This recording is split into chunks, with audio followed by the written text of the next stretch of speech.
Hi everyone. तो देखो बच्चों, आज की क्लास में हम स्टार्ट करेंगे क्लास 11th का जो चैप्टर 9 है अर्थमेटिक प्रोग्रेशन, उसका एक्सरसाइज 9.2 का क्वेश्चन नंबर 1 to 4 हमने इससे पहले की वीडियोस में ऑलरेडी किया हुआ है। तो आज की क्लास में हम एक्सरसाइज 9.2 के जो फर्दर क्वेश्चन है, 5th क्वेश्चन से आगे जो भी क्वेश्चन है ये अब मैं आपको करवाऊंगा। तो देखते हैं क्वेश्चन नंबर 5th क्या है, क्वेश्चन नंबर 5th को हम कैसे सिंप्लीफाई करेंगे। तो क्वेश्चन नंबर 5th क्या गिवन है, in an AP if the pth term is 1/q, means pth term क्या है आपके पास 1/q and the qth term is 1/p, और जो qth टर्म है वो क्या आपका 1/p। Prove that the sum of first pq terms, आपको क्या प्रूव करना है कि sum of first pq term जो होगा वो क्या होगा, तो हाफ ऑफ pq प्लस 1।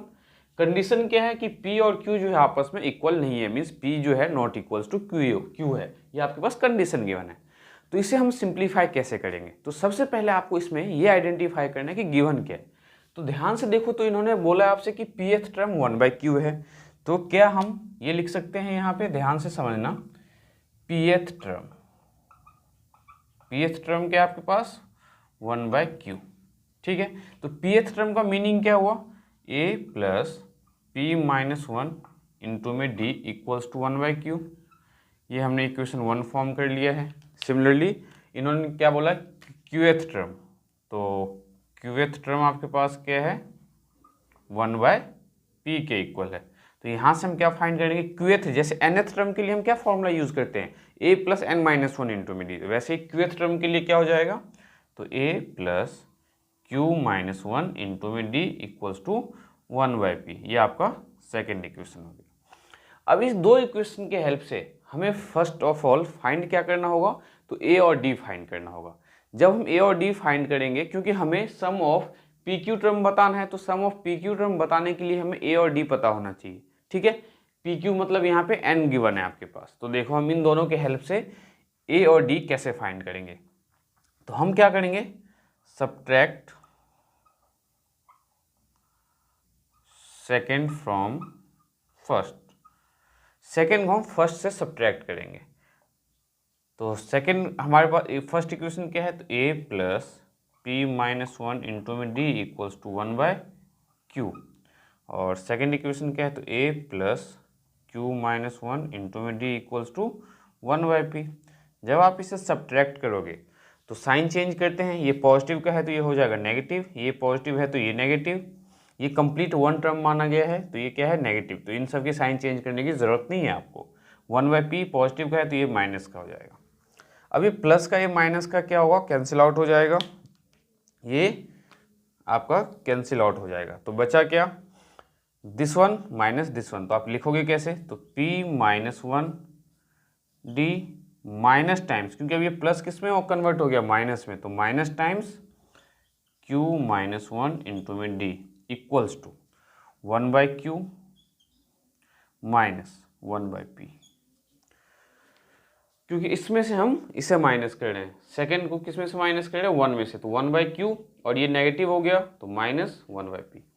अब हम इसे सिंप्लीफाई करेंगे, तो देखो सिंप्लीफाई कैसे करोगे आप, तो हमारे पास क्या है, तो p माइनस 1 इंटू में d minus times q minus 1 into में d equals to 1/q minus 1/p।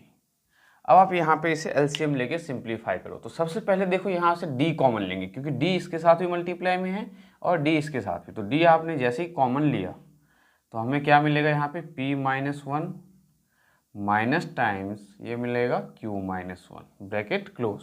Now यहाँ पे हम क्या करेंगे, तो एलसीएम लेंगे, q और p का एलसीएम, तो qp। इस टाइप के कभी भी नंबर्स होते हैं, जैसे मान लो ए बी है तो उसका एलसीएम क्या हो जाता है ए बी, मीन्स उसको हम डायरेक्टली मल्टीप्लाई कर देते हैं।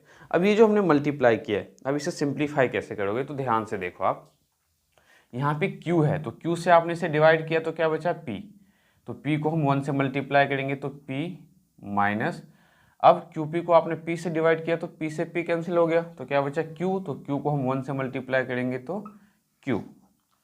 अब देखो इसे सिंप्लीफाई कैसे करना है, तो d टाइम्स p माइनस 1, इस माइनस को ब्रैकेट के बाहर यूज़ करेंगे तो माइनस का q और माइनस माइनस प्लस का 1 equals to P minus Q upon में क्यू पी। तो माइनस का 1 और प्लस का 1 कैंसिल हो गया, तो डी टाइम्स क्या आएगा, P minus Q equals to P minus Q और अपॉन में क्यू पी। तो d टाइम्स यहाँ पे p माइनस क्यू डी के साथ क्या है, मल्टीप्लाई में, तो राइट साइड लेके जाएंगे तो क्या होगा, डिवाइड में। तो राइट साइड में ऑलरेडी है p माइनस क्यू अपॉन में क्यू पी, और ये जो p माइनस क्यू डिवाइड में आएगा तो ब्रैकेट के अंदर हम लिखेंगे p माइनस क्यू। अब अगर आप ध्यान से देखो तो p माइनस क्यू और ये p माइनस क्यू आपका कैंसिल हो गया, और हमें d क्या मिल गया, तो d हमें मिला 1 अपॉन में क्यू पी। तो क्यू पी लिखो या पी क्यू लिखो, एक ही मीनिंग है, ठीक है। ये हमने डी फाइंड किया है। जैसे अब हमने डी फाइंड किया है, डी फाइंड करने के बाद हमें ए फाइंड करना है। ए फाइंड करने के लिए आप फर्स्ट और सेकंड दोनों में से किसी में भी वैल्यू पुट कर सकते हो, डी की वैल्यू। तो जैसे डी की वैल्यू आप पुट करोगे तो आपको क्या मिलने वाला है, ए मिलने वाला है। तो ये देखो क्या करेंगे हम, put value of D in first ले लेते हैं। तो फर्स्ट इक्वेशन हमारे पास क्या है, तो a plus P minus 1 into में डी। तो a plus P minus 1 into में डी इक्वल्स टू क्या है हमारे पास, तो 1/q है। अब यहाँ पे आप क्या करने वाले हो, आपको क्या पता है कि d की वैल्यू 1/pq है, तो यहाँ a प्लस पी माइनस 1 और d की वैल्यू 1/pq पुट कर दो इक्वल्स टू 1/q। अब हम इसे सिंप्लीफाई करेंगे, तो सिंप्लीफाई क्या कर सकते हैं आपके अकॉर्डिंग, ध्यान से देखो, तो 1/pq को हम यहाँ मल्टीप्लाई कर सकते हैं।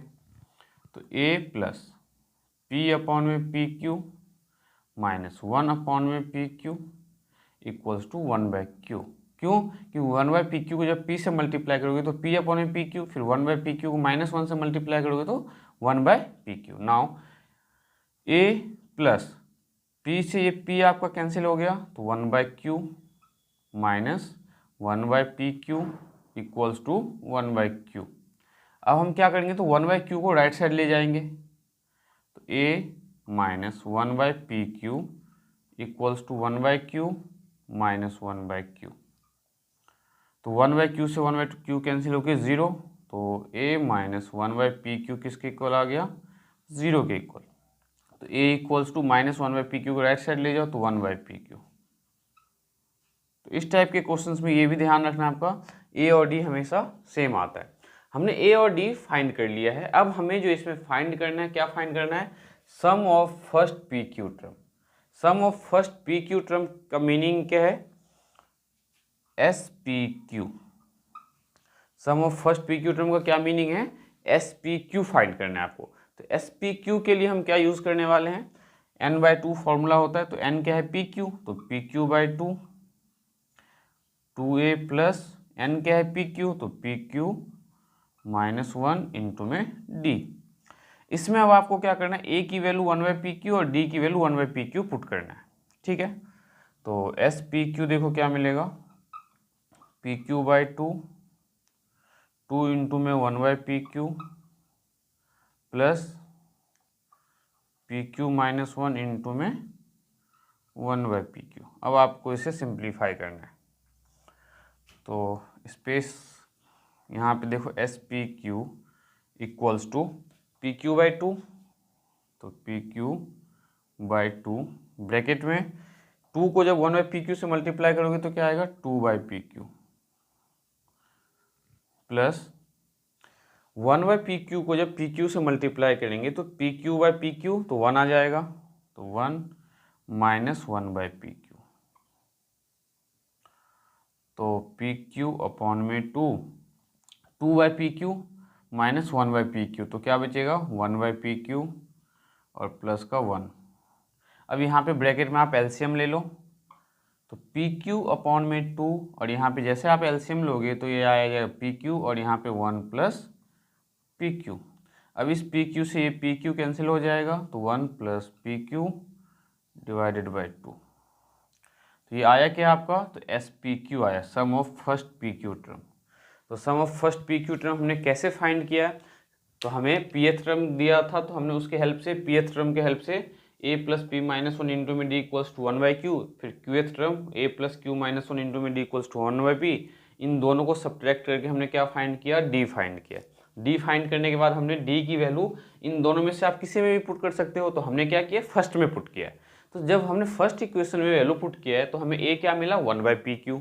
अब क्वेश्चन में हमें प्रूव क्या करना था, तो sum of first P Q term. तो sum of first P Q term, जैसे एस एन का क्या फॉर्मूला होता है, आपको बहुत अच्छे से पता है कि एस एन इक्वल्स टू क्या होता है, N by two, two A plus N minus one into में डी। लेकिन इसने बोला पी क्यू टर्म का सम, मीन्स एन क्या है आपके पास, पी क्यू है। तो हमने यहाँ पे देखो क्या किया है, P Q S P Q find किया है। तो P Q by two A plus फिर एन की value P Q minus one into में डी, और इसमें ए और डी की वैल्यू पुट करके हमने एस पी क्यू फाइंड किया है। तो यही इस क्वेश्चन में आपको यही प्रूव करना था। मुझे उम्मीद है कि आपको ये क्वेश्चन बहुत ही अच्छे से क्लियर हुआ होगा, बहुत अच्छे से समझ में आया होगा। देखते हैं नेक्स्ट क्वेश्चन क्या है और नेक्स्ट क्वेश्चन को हम कैसे सिंप्लीफाई करेंगे।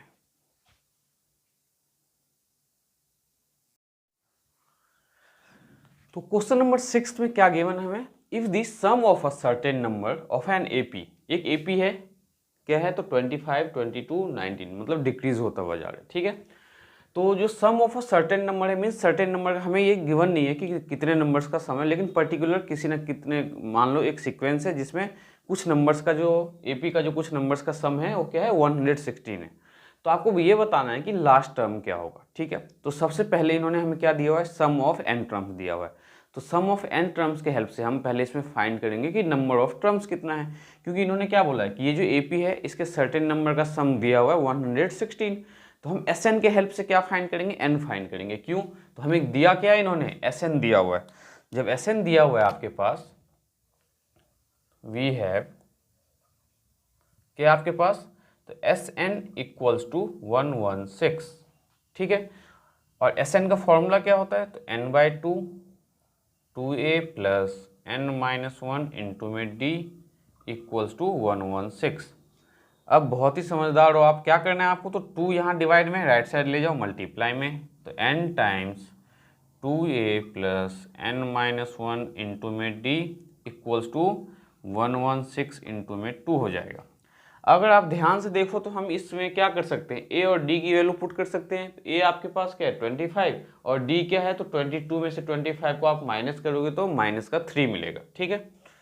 तो n टाइम्स 2 इंटू में a क्या है, तो 25 plus N minus one into में d क्या है, तो आपने 22 में से 25 को माइनस करोगे तो माइनस का 3 इक्वल्स टू 6 2 या 12, देन 2 या 2 3 132 232, ठीक है। अब हम इसे सिंप्लीफाई करेंगे, तो n टाइम्स 25 2 या 50 हो जाएगा, प्लस -3 को अंदर मल्टीप्लाई करो तो माइनस का 3n, और -1 इंटू में -3 तो प्लस का 3 ब्रैकेट क्लोज इक्वल्स टू 232। तो n times 50 minus 3n plus का 3 और इक्वल्स टू क्या हो जाएगा, ये 232। अब n को आप अंदर मल्टीप्लाई करने से पहले 50 और 3 को ऐड करोगे तो क्या आ जाएगा, 53 माइनस 3n इक्वल्स टू 232। तो अब हम क्या करने वाले हैं, तो n को अंदर मल्टीप्लाई करेंगे तो 53n minus 3n square equals to 232। अब इसको स्टैंडर्ड फॉर्म में कैसे चेंज करोगे आप, तो 232 को लेफ्ट साइड लेके आओ और -3n स्क्वायर को हम पहले लिखेंगे, तो -3n square plus 53n minus 232 equals to 0। Negative sign अगर हम कॉमन लेते हैं तो ये मिलेगा हमें 3n square minus 53n plus 232 equals to 0। और इस नेगेटिव साइन को जब राइट साइड ले जाओगे तो ये आपका कैंसिल आउट हो जाएगा। तो हमें अब सिंप्लीफाई किसे करना है, तो 3n square minus 53n plus 232 equals to 0, इसे हमें क्या करना है, सिंप्लीफाई करना है। तो जैसे कि आपने क्लास 9th में बच्चों क्या किया हुआ है, बहुत ही अच्छे से फैक्टराइजेशन किया हुआ है, मीन्स मिडिल टर्म स्प्लिटिंग किया हुआ है। तो मिडिल टर्म स्प्लिटिंग करके हम यहाँ से n की वैल्यू फाइंड करने वाले हैं। तो मिडिल टर्म स्प्लिटिंग कैसे करते हैं, अगर आप भूल गए हो तो मैं आपको एक बार वापस से रिमाइंड करवाता हूँ। आप 232 को पहले 3 से मल्टीप्लाई करोगे, फिर जो नंबर आएगा उसका एलसीएम लेके हमें मिडिल टर्म फॉर्म करना है। तो हम 232 को 3 से मल्टीप्लाई ना करके हम क्या करेंगे, डायरेक्टली पहले 232 का एलसीएम लेते हैं। तो अगर हम 232 का जैसे एलसीएम लिया हमने, देखो कैसे सॉल्व करोगे। तो 2 से 2 × 2, देन 2 × 2 और 2 6 × 12, 2 5 × 10 और 2 8 × 16, फिर 2 से तो 2 2 × 4, 2 9 × 18, हमारे पास क्या है 29। और ये जो 3 था एक्स्ट्रा, ये 3 हम यहाँ पे यूज़ कर लेते हैं। ये 29 1 जा, देन यहाँ पे एक 3 मल्टीप्लाई में। अब ये आपके माइंड में आ रहा हो कि हमने ये 3 मल्टीप्लाई में क्यों लिखा है। तो 3 हमने मल्टीप्लाई में इसलिए लिखा है क्योंकि 3 से अगर आप इसे मल्टीप्लाई करते 232 को तो भी क्या आता है, एक 3 एक्स्ट्रा आता है, इसलिए ये 3 हमने एक्स्ट्रा यहाँ पे लिख लिया है। ठीक है, अब इनके हेल्प से हमें क्या चाहिए, तो 53n चाहिए, वो भी किस में, तो नेगेटिव में। तो देखो 2 2 × 4, 4 2 × 8, 8 3 × 24 और 29 + 24 आपको क्या देने वाला है, तो 53। लेकिन हमें जो 53 चाहिए वो नेगेटिव में चाहिए, तो हम क्या करेंगे, दोनों को नेगेटिव में कंसीडर कर लेंगे। तो 3n² - 29n - 24n + 232 = 0। इन दोनों से क्या कॉमन आएगा, तो ओनली n कॉमन आएगा। तो ये मिला n कॉमन लेने के बाद 3n - 29 माइनस, यहाँ से हम क्या कॉमन ले सकते हैं, तो 8 कॉमन लेंगे। तो -8 कॉमन लेने के बाद यहाँ मिलेगा आपको 3n माइनस का 29 = 0। यहाँ पे हमने नेगेटिव साइन इसलिए कॉमन लिया है क्योंकि ये जो फैक्टर है मिडिल वाली, ये जो है दोनों में सेम फॉर्म होना चाहिए। ठीक है, तो n - 8 और 3n - 29 = 0। अब हम n - 1 को n - 8 को 0 के इक्वल पुट करेंगे, तो n हमें क्या मिला, 8। सेकेंड केस में हम क्या करने वाले हैं, तो 3n - 29 को जब हमने 0 पुट किया तो 3n = 29 एंड n = 29/3।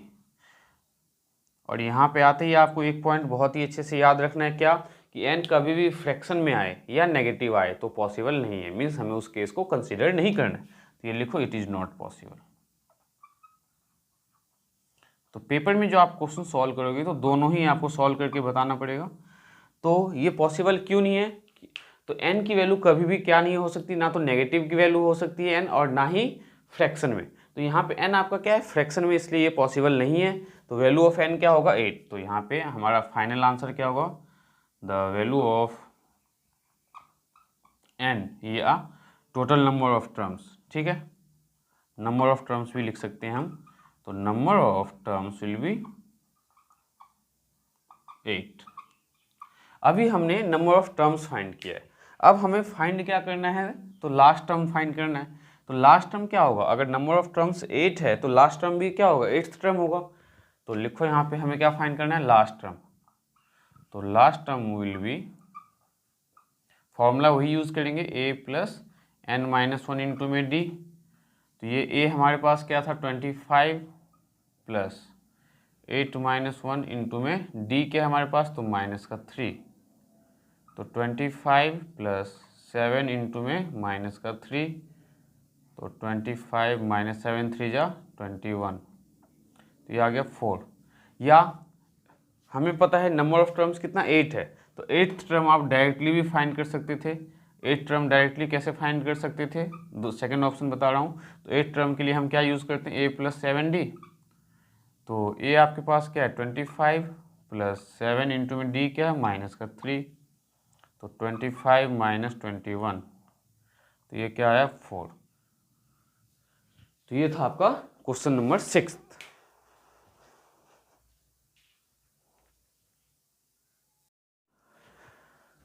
तो हमने अभी जो क्वेश्चन सॉल्व किया, इसके बाद नेक्स्ट क्वेश्चन जो हमें सॉल्व करना है, तो नेक्स्ट क्वेश्चन हमें सॉल्व करना है 7th।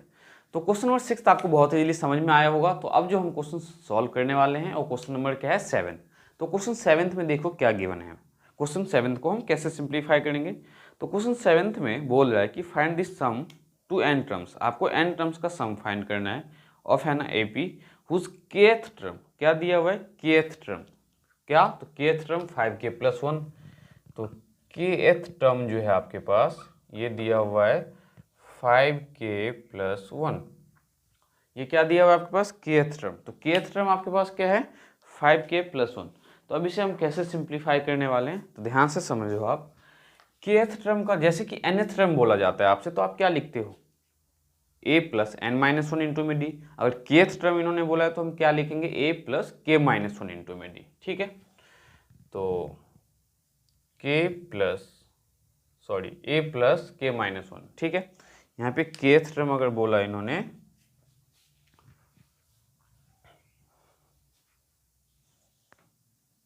देखो kth टर्म हमारे पास क्या है, 5k+1, और हमें जो है इसमें क्या फाइंड करना है, तो ये आपका हो जाएगा kth टर्म का 5k+1। तो फर्स्ट टर्म जैसे हमें फाइंड करना है, तो फर्स्ट टर्म हम कैसे फाइंड करेंगे, जैसे an के लिए हम an के क्या लिखते थे, a+n-1 इंटू में d, तो यहाँ पे हम लिखेंगे ak। ठीक है, तो ak इक्वल्स टू 5k+1। तो लेट आपने क्या किया, k इक्वल्स टू 1। k को जब आप 1 लेट करोगे तो क्या मिलेगा, a1 इक्वल्स टू 5 इंटू में 1+1। तो a1 विल बी 5 इंटू में 1 5 + 1 6। Similarly let n equals to n नहीं k इक्वल्स टू, क्योंकि हमारे पास kth टर्म है, तो k इक्वल्स टू 2। अब k की वैल्यू हमारे पास क्या है, 2, तो यहाँ पे a2 मिलने वाला है हमें, तो a2 विल बी 5 इंटू में 2 + 1, that means 5 2 10 + 1 11। Similarly find the third term, तो लेट k इक्वल्स टू 3, तो ये मिला आपको a3, और a3 क्या होगा, तो 5 इंटू में 3 + 1 15 + 1 16। अगर हमें किसी भी AP के फर्स्ट 3 टर्म्स पता चल जाए तो हम कुछ भी फाइंड कर सकते हैं, है ना। तो हमें क्या पता चला है, AP का फर्स्ट टर्म क्या है, तो 6, सेकेंड टर्म क्या है 11, देन 16 एंड सो ऑन। ये एक AP है, और इसमें हमें फाइंड क्या करना है, तो n टर्म्स का सम फाइंड करना है। तो n टर्म्स का सम फाइंड करने के लिए हमें d पता होना चाहिए और a पता होना चाहिए। तो a हमारे पास a क्या है हमारे पास 6, और d कैसे फाइंड करते हैं हम, तो a2 - a1 के हेल्प से, तो 11 - 6 तो 5। d भी हमारे पास क्या है 5, और a हमारे पास क्या है 6। हमें फाइंड करना है सम ऑफ n टर्म्स। तो we know that sum of n terms will be, that means Sn will be, तो Sn क्या होगा आपका, तो n/2 2a + n-1 इंटू में d।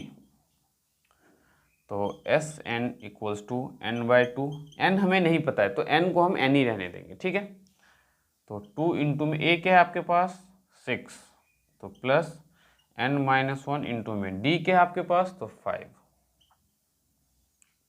तो Sn मिलेगा हमें n/2, 6 2 या 12 प्लस 5 को जब मल्टीप्लाई करोगे तो 5n - 5।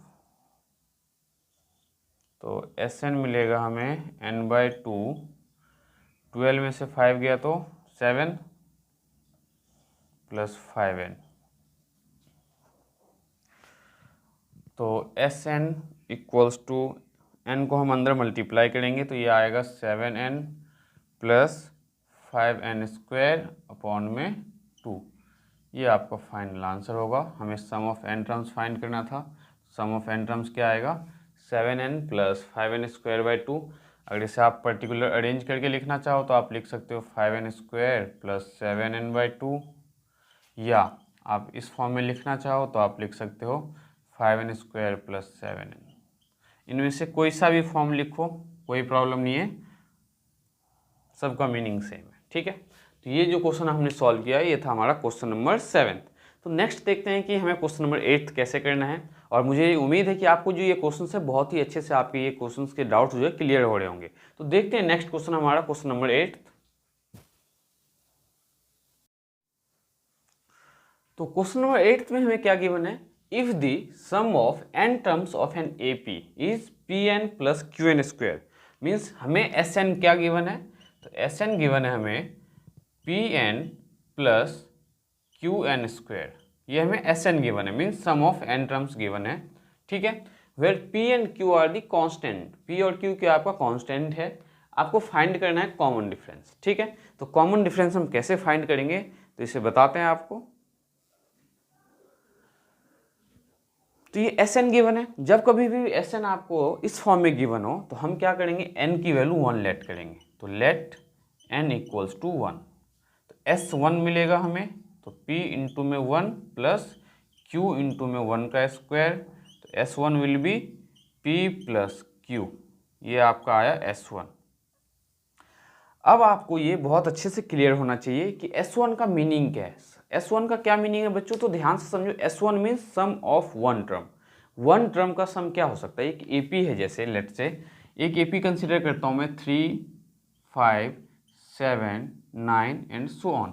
इसमें अगर मैं बोलूँ वन टर्म का सम तो S1 होगा 3। तो हमेशा S1 आपका किसके इक्वल होगा, ये आपको ध्यान में रखना है। S1 हमेशा किसके इक्वल होगा, तो A1 के इक्वल होगा। तो ये हमें क्या पता है, तो we know that S1 will be equals to A1।